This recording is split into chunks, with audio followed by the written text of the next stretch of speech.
এই মুহূর্তে বাংলাদেশের সবচেয়ে আলোচিত মানুষটির নাম খালেদা জিয়া। সারা দেশের মানুষ তার সুস্বাস্থ্যের জন্য প্রার্থনা করছে।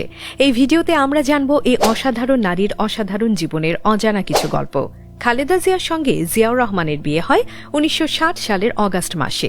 আমরা অনেকেই জানি না তখন তার বয়স ছিল মাত্র ১৫ বছর।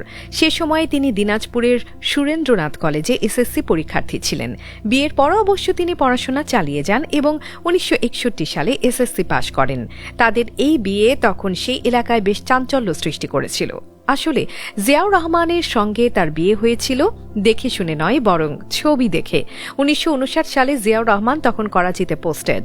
খালেদার মা ইস্কান্দার মজুমদারের বন্ধুর মাধ্যমে জিয়ার ছবি দেখে পছন্দ করেন। জিয়াও খালেদার ছবি দেখে রাজি হন। দুজনের আসলে মুখোমুখি দেখাই হয়নি বিয়ের আগে।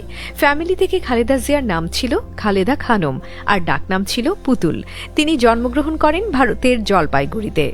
যদিও তার পূর্বপুরুষরা থাকেন ফেনীর ফুলগাজী উপজেলায়। তার দ্বিতীয় বোন সেলিনা ইসলামী তাকে প্রথম পুতুল নামে ডাকা শুরু করেন। তারা এমনিতে ৩ বোন, চকলেট, বিউটি আর পুতুল। এছাড়া তার 2 ভাইও ছিলেন। খালেদা জিয়া কিন্তু খুব সাদাসিধা খাবার পছন্দ করেন। তার সবচেয়ে প্রিয় খাবার হচ্ছে নদী থেকে সদ্য ধরা ইলিশ মাছ ভাজা আর পেঁয়াজ কাঁচামরিচ দিয়ে ভর্তা। প্রধানমন্ত্রী হয়েও তিনি প্রায়ই রান্নাঘরে গিয়ে নিজের হাতে রান্না করতেন। তার ব্যাপারে একটা অজানা তথ্য হল, তার কাছে কিন্তু ছোট উড়োজাহাজ বা প্রাইভেট প্লেন চালাবার লাইসেন্স আছে। জিয়াউর রহমান যখন প্রেসিডেন্ট ছিলেন সে সময়ে তিনি বিমান চালানো শিখেছিলেন, যদিও পরে আর কখনো চালাননি। তবে এর থেকে বোঝা যায় যে কোনো দুঃসাহসিক কাজে তার রয়েছে অপরিসীম উৎসাহ। খালেদা জিয়ার প্রিয় হবি হচ্ছে ঘড়ি সংগ্রহ করা, আর এদের বেশিরভাগই বিভিন্ন দেশের রাষ্ট্রপ্রধানরা তাকে উপহার দিয়েছেন। তার বেডরুমে একটা পুরো দেয়াল জুড়ে এইসব ঘড়ির কালেকশন। তিনি নিজে গান গাইতে পারেন না, কিন্তু রাতে একা থাকলে হেমন্ত মুখোপাধ্যায়, সন্ধ্যা বা লতা মঙ্গেশকরের পুরনো গান শুনতে তিনি অনেক ভালোবাসেন।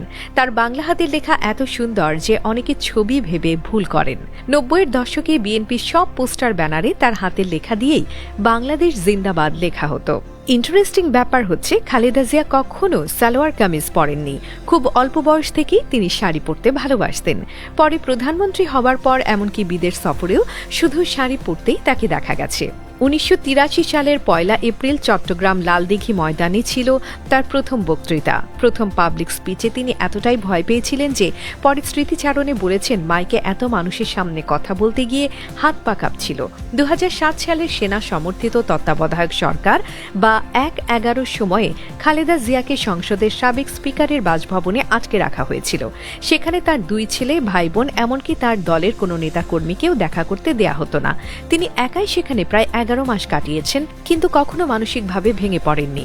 প্রাতিষ্ঠানিক শিক্ষা তেমন একটা না করলেও প্রধানমন্ত্রী থাকাকালীন তিনি ইংরেজিতে এত সাবলীলভাবে কথা বলতেন যে অনেক বিদেশি রাষ্ট্রপ্রধানও অবাক হয়ে যেতেন।